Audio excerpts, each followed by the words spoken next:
Okay, Ahmad, you have to turn F here, Ahmad. Slow down, slow down. I know you come from Singapore, don't come here and terrorize our people. Today's video was brought to you by Sgcarmart. Enzo Prime is the latest premium product from Enzo that uses a patented dual anti-slip technology on their premium, eco-friendly and antibacterial car mats. Enzo Care is the more affordable alternative, using recycled materials while still providing the signature odor-free antibacterial properties. Enzo Prime comes with lifetime warranty as well as a physical showroom, ensuring a quality customer service experience and a perfect fit for every single journey, which is why they have over 2,500 5-star reviews. To find out more about the new Enzo Prime and Enzo Care, click on the link in the description and use SGCM15 for 15% off your Enzo Prime or Enzo Care purchase. C-segment sedans have always been a popular mainstay of car driving people, right? We have the Honda Civic, the Mazda 3 and the ever popular Toyota Corolla Altis. Now today we have here the Proton S70, and it's the first sedan to come out of Proton since the Geely buyover, and it's positioned itself to be a C-segment sedan. Well, is it really a C segment car though? It's more like a B+. I can kind of see, I get what you mean. Yeah. But Proton says this car is positioned to be in the C segment, so I guess we'll take it at their word.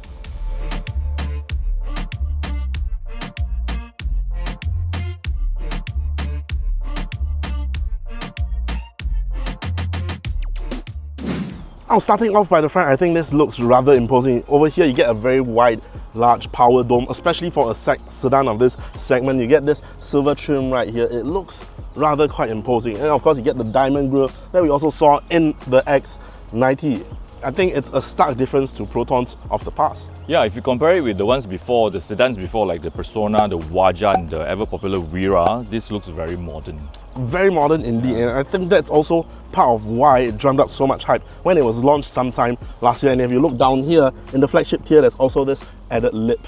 Now let's check out the side. Now over by the side, this S70 measures some 4.6 by 1.8 by 1.5, and you're gonna get 17-inch rims in this trim. This is the flagship trim. In the top two trims, you get 17-inch rims, and the lower two trims, you're gonna get 16-inch rims. Yeah, the side skirting runs around the bottom as well, makes it very sporty, and I do really like the color as well. It looks very unique. And I think you don't really find colors like this in this segment usually. Yeah. So it's a very nice touch. Let's check out the rear. Now over by the rear, I think things are fairly standard. In sedans of this segment, this is pretty much what you're gonna find. You're gonna get a little bit more sportiness with this lip up here that is courtesy of the flagship trim. I do like the taillights though, it looks really good. It does have that startup sequence as well, when you start up the car. Right, we also saw that. Animation. We also saw that when we first saw the startup sequence in front, they had a little bit of a light show, so that was pretty cool. Yeah, and the shape, does it remind you of Link & Co a bit? Now that you mention it, yeah, and then I also remember that the front dome kind of reminds me of a Volvo, and I wonder why. Now, if you open up the boot, this is a manual boot. Underneath that, you're going to find a rather deep space to store stuff, which is pretty typical of sedans of this size. Underneath here is a spare tire with a tire jack. Unfortunately, though, you're not going to find rear folding access. So if you want to knock down the folding seats in the rear, you are going to have to do that from the rear. Now, let's check out the rear. The Proton S70 is priced from 74 to 95,000 Malaysian ringgit. The 1.5-litre turbocharged engine produces 148 brake horsepower and 226 Newton meters of torque. The 7-speed dual-clutch transmission brings the car from 0 to 100 kilometers per hour in 9 seconds.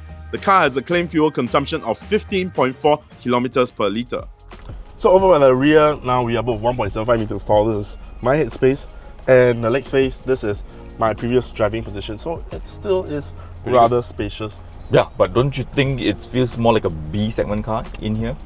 I can see what you mean, but at the same time, I kind of feel like it does feel larger than certain C segments. So I think they've been very considerate in how they, like, just check out, there's a little bit of concave here, so you do feel a little bit more headroom, and I feel like it can be feels more spacious than certain C segments. Right. But I guess it's good enough for a young family with 2 kids or 3 kids. But I can imagine another adult sitting in the middle for short distances, maybe not for balik kampung rides. If not, if anything, there's still amenities, very importantly, like rear aircon, which, you know, in our climate is always welcome. USB-A and USB-C charging, and a little space for you to put your headphone right here. And if there's nobody in the middle, you can just lounge out with your armrest and cup holders right here. Yeah, I do like the touch on the door panel though. Looks a bit like a Lexus. Don't you think so? Because other B segments won't have that. Sorry, other C segments may not have that. I probably wouldn't go that far. And let's check out the front. Now over here in the front of the Proton S70, because of our filming purposes, I've asked GC to take a break so that it's easier to fit everything in here. You get a very standard, newish Proton steering wheel, standard in the sense that you have your driver controls here, you have your media functions here, a fully digital instrument cluster up here. For the top two trims in the S70, in the bottom two trims, you're still going to find analog meters. Now what's standard across all trims is a 12.3-inch touchscreen infotainment display that runs Proton's own system. So it unfortunately, as of now, does not have Android Auto or Apple CarPlay. But you move down here, you get your physical aircon controls, which are always welcome. Physical buttons to control your aircons, temperature and fan. Very importantly, your engine start-stop button is right here, which is a bit weird. It kind of seems like it's a part of the infotainment system. Now if you move down here a little bit, cubby storage here for your phone, and then wireless charging, which is a nice touch, and your place to put your key, your gear shift, the same one we saw inside the X90, which takes a little bit of getting used to, electronic parking brake, brake auto hold, two cup holders of varying depths, and then a deep cubby space here. Now another little compartment in the middle that's big enough to store this ice mountain on this really hot day in Putrajaya. Now if you look at the rest of the cabin, on top here is a manual cover for the sunroof, which is a nice touch in this segment. Other than that, things are pretty standard, but what I like though is that these little etchings along the dash. So while you're just gonna get aircon and normal dash, but it's nice that there are these little details that makes it feel just a bit nicer. Now, does this car drive as well as it looks? Only one way to find out. And since GC almost didn't let me drive the X90, I'm gonna throw him in the rear.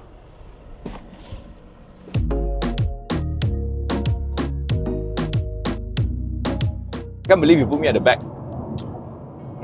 That's just the way things goes, huh? But I don't mind. I feel like a boss here. Ahmad, PMO office eh? How is it like driving the Proton S70? Well, right now we're on the roads, on the what highway? Some Putrajaya highway.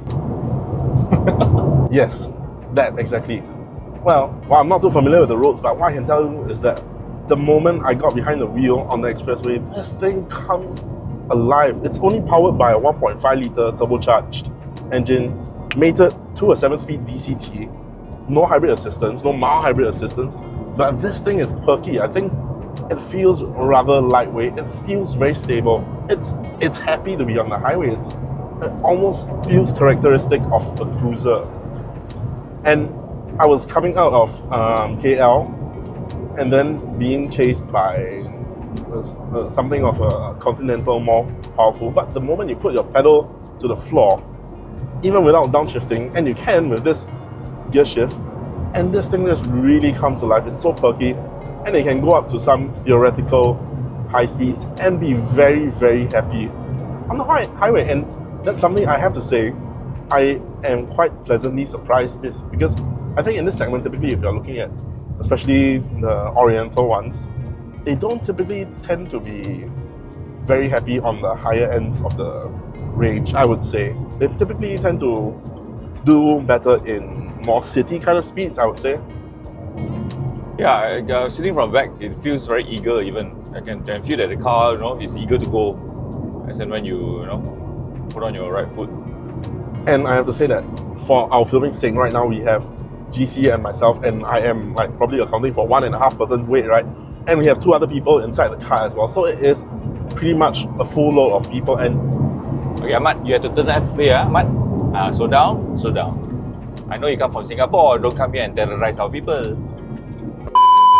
Now, in terms of safety, I think this kind of tells me, along with the X90, that they're pretty much, I believe, Geely cars will come with the same set of ADAS, because I'm seeing the same UI UX, and it is a pretty solid system. It kind of has that little bit of the same feel as the Koreans, where it's a little bit over-eager, so it tends to ping and chime at a lot of times. But the bright side is that it's very easy to turn off the warning chimes while still having the ADAS on. And I particularly like that the lane keeping. So right now it's on, it's passively on, and it's just always helping to steer you in the right direction. So hopefully, hopefully you don't need it, but if you do happen to need that assistance, it comes in very handily. Now I've tried that active cruise control as well. It's a very pliant system. It just sticks to the rules well, and it's just making your drive so much more easier. And I think it's just compounded by the fact that it's presented in such a very affordable package. So it's typically, you would think that, yeah, if you're going for the lower end of the range, you might miss out on some of the goodies, but this just isn't the case with the Proton S70. But I have to point out something though, the road noise is actually quite loud. I can Yes. hardly hear you actually, so I might need to shout from back here as well. Yes, I agree. Yeah, could be the tyres or just could be NVH itself. We are actually precisely that. I agree with that. We are going at 110 on the highway, so road noise is creeping into the cabin quite a bit. For our Singapore side, where our limit is 90, we actually have a lot less of these kind of nitpickings, that because the lower speed, the lower the road noise. But yeah, at 110, it is rather sizable, the amount of road noise coming into the cabin. I have to say that compared to the X90, the wind noise is a lot less. Well, of course, this is a much smaller profile compared to that. Now, in terms of handling, I think that this car actually does give a lot of bang for its buck. You're not going to expect something super direct, something extremely communicative, but it is, for what segment it is giving a lot of feedback, and it's telling you a lot of what you feel on the road. So while it's not like, say, something a Type R would give you, I still think that it's bringing a lot to the table, especially for the segment that it's targeted at.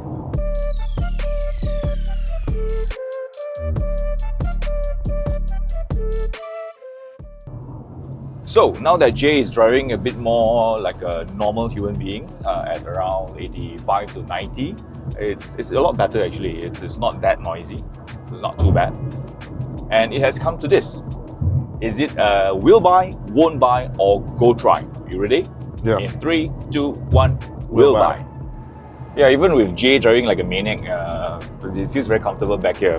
Together with the aircon, very nice, very comfy. I think this car makes a very good Grab car.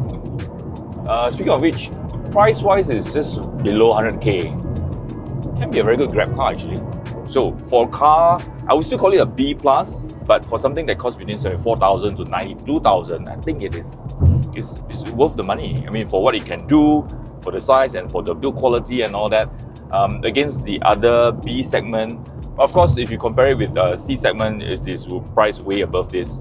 That is why it is a will buy. Yeah. I have to agree with you. I think if we're looking at B segments, I think this really does stand out. And you have to take my verdict with quite a pinch of salt, coming from Singapore, where our markets, our competitors, everything is ever slightly so, well, not slightly, quite a world of difference apart. But I think even taking that into consideration, in terms of pricing, in terms of competitors, and in terms of what this brings to the table, and after all, I am a bit biased because the whole part of the whole trip why we're collaborating with Autobus is to come out and check out this Proton S70, because to me, it was such something that generated so much hype at its launch. And even from neighboring Singapore, I was like, wow, I really want to check out that car. They've really done something drastic, and they marked such a turning point. I feel that it's drawing so much interest, even though that for now we don't have that car in Singapore. That is still something that I want to check out, and so far it has managed to, it's ticking all the boxes.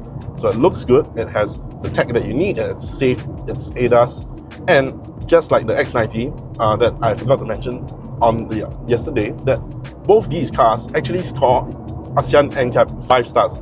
So we might used to have thought that these cars were a little bit less safe, or driving this, yeah, they're cheap, but then because you get what you pay for. But these cars are actually one of the safest on the market as well. So it's giving you power, it's giving you the looks, it's giving you the tech inside it, and all that comes at a very competitive price. And I kind of feel that in Singapore, kind of spoiled, because when I come over, this is something that's really, really impressive, color me impressed, and that's why, to me, this car is a will buy.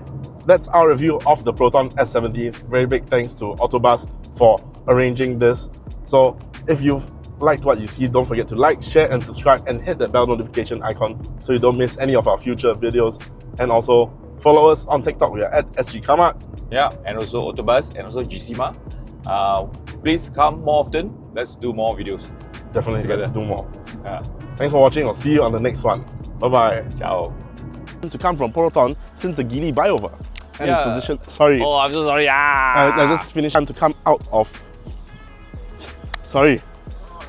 Singapore has decided to buy your car, so move all your stocks over to Singapore.